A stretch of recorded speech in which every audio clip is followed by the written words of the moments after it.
The fifth episode of Stranger Things Season 1 is titled The Flea and the Acrobat. The episode begins with Chief Jim Hopper infiltrating the Hawkins lab, dressed as a civilian, but is caught soon and interrogated by the laboratory security.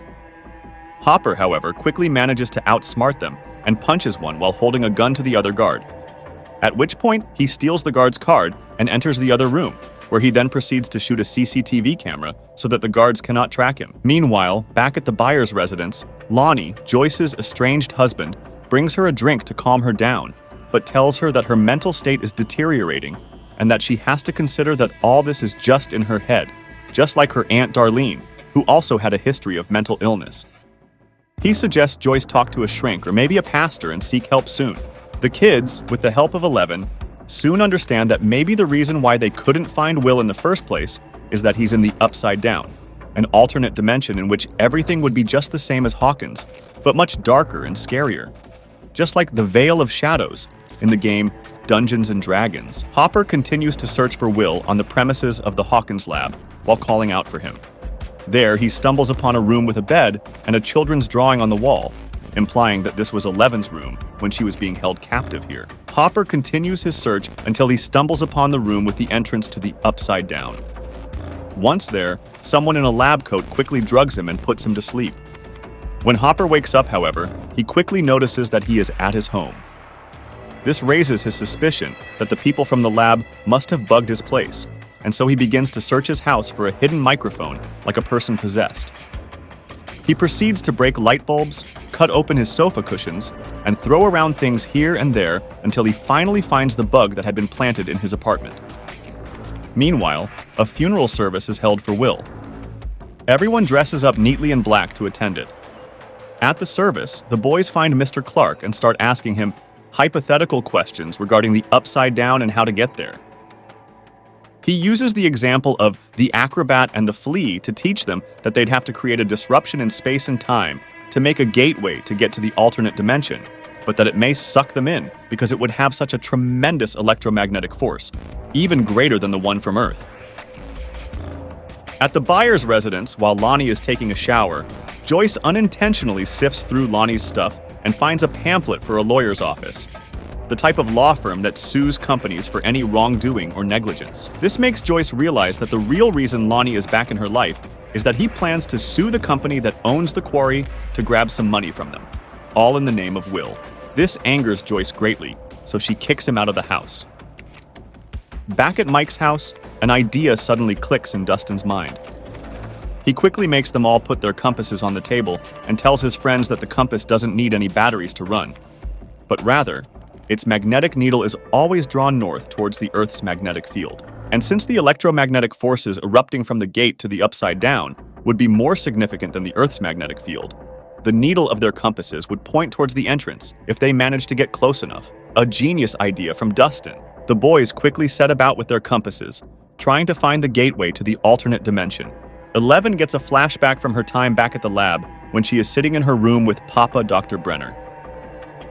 In the flashback, she asks him, "How far, Papa?" And he tells her that it is farther than ever before, while showing her a picture of a man, implying that this is whom she is supposed to target. Dr. Brenner then submerges 11 fully into a sensory deprivation tank and shuts the door, leaving her underwater. Just after getting this flashback, 11 tells Mike to go back, sensing that what they're doing is highly dangerous, and proceeds to use her abilities to interfere with the boys' compasses, making them go round and round in circles rather than in the direction of the gate. Lucas realizes that 11 is using her powers on them and calls her a traitor. Lucas then tells Mike that he is just blind and that he never stopped to think that maybe 11 is the monster. This enrages Mike and a fight ensues between them. This scares 11, who yells, "Stop!" before unintentionally using her powers, resulting in Lucas being flung a good 10-odd meters across the ground, knocking him out cold. 11 then disappears while Mike and Dustin are trying to wake Lucas up. 11 gets another flashback from inside the tank. In the flashback, 11 is in a pitch-black room in which the ground is filled with water in every direction. Here, she can see and hear the Russian guy whose photo Dr. Brenner showed her. It is as if he is right there in the room with her. Meanwhile, Dr. Brenner and his team can hear everything the man is saying in Russian on the speakers in the room outside. 11 then hears a growling sound near her, and realizes that the creature who attacked Barb is right there in the room with her. At which point she starts running away while also crying and calling for help from inside the tank in the real world. This is a fundamental testament to how good Eleven's telekinetic superpowers have become.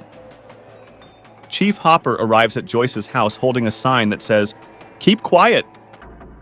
He then tells her how his place was bugged and that he feared that her place might be bugged too. He then tells her that he went to the morgue to check the body and that it wasn't Will's, which means that Will is still alive. Nancy and Jonathan team up to capture the creature from the Upside Down. Armed with a bear trap and a shotgun, they prepare for a face-off with the unknown entity. They find a deer that seems wounded, and they decide to put it out of its misery by shooting it. But as soon as they're about to shoot it, something drags the deer right in front of their eyes. As they follow the bloody trail of the deer, they stumble upon an entrance to the Upside Down. Nancy goes into the alternate dimension, where she sees the monster eating the deer. She accidentally steps on a twig, and it snaps. The monster quickly turns around and sees Nancy in front of her. Nancy shouts for Jonathan to help her, just as the monster gears up to attack Nancy. This concludes the 5th episode of Stranger Things, Season 1. The 6th episode of Stranger Things Season 1 is titled The Monster. The episode starts with Nancy trapped in the Upside Down with the monstrous creature hot on her trail. She calls out for Jonathan, who is frantically searching for her outside in the real world. Jonathan tells Nancy to follow his voice so she can find the exit from the Upside Down. Jonathan finds the entrance at the bottom of a tree. He begins to shout Nancy's name to draw her towards the exit. Nancy then throws out her hand, and Jonathan grabs it and pulls her out. As soon as Nancy exits the gate to the Upside Down, the entrance shuts off and gets covered by tree bark. Nancy and Jonathan both lay there in each other's arms, exhausted and scared. At the buyer's residence, Hopper is sitting in Joyce's living room where he tells her about the laboratory and what he discovered there. He tells her how there was a child's room in there with a bed and a drawing that had 11 written on it. Joyce asks her if the drawing was any good, and Hopper tells her it was just stick figures. Joyce tells him it can't be Will, because Will's drawing skills are pretty good, and proceeds to show him a few of Will's drawings. They quickly figured out that whoever that room belonged to wasn't Will. It doesn't take Hopper long to connect the dots that the night Benny died, he mentioned a kid with a shaved head, and that he pushed Benny to say that it might be Will, but what if it isn't? Hopper then remembers Terry Ives, a woman who previously filed a lawsuit against the government, and Dr. Brenner for taking away her daughter Jane. Jonathan and Nancy return to her place, and Jonathan spends the night in her room. When Jonathan wakes up in the morning, he sees that Nancy has been up the whole night. Nancy tells him that she couldn't sleep and had been thinking about the creature. She tells him that when it was feeding upon the deer, it was bleeding, and how Barb had also cut herself when she was taken. This prompts Nancy to come up with the theory that the creature is a predator that can smell blood from far away, just like a shark. Nancy and Jonathan decide to look for the predator and see if they can save Barb and Will. Hopper and Joyce find where Terry Ives lives and decide to visit her. There, they meet her sister Becky, who tells them that they're about 5 years too late and she's now pretty much paralyzed. Becky tells them that Terry went through a program called MK Ultra in the 1950s. They put her on LSD, psychedelics, and other drugs, which messed her up badly. When Hopper asks Becky about Terry's daughter Jane, she tells them that Terry is delusional and thinks that her daughter was born with supernatural abilities like telekinesis and telepathy, hinting that Jane is indeed 11. Becky, however, also tells them that Terry miscarried in the 3rd trimester and that there is no record of Jane being born. But Hopper says that that could have easily been covered up too, just like they covered up Will's dead body. Meanwhile, Mike and Lucas are in disagreement on whether 11 should be a part of their party or not. Lucas says he'll not waste his time looking for 11, but rather look for Will. Lucas rides off, and Mike and Dustin go off looking for 11 because they think her abilities will make her a good weapon against the monster. Jonathan and Nancy go out shopping for things to make a bear trap. When they come out, Nancy sees that the words, "Nancy Wheeler is a slut," are written on the front of a movie theater signboard.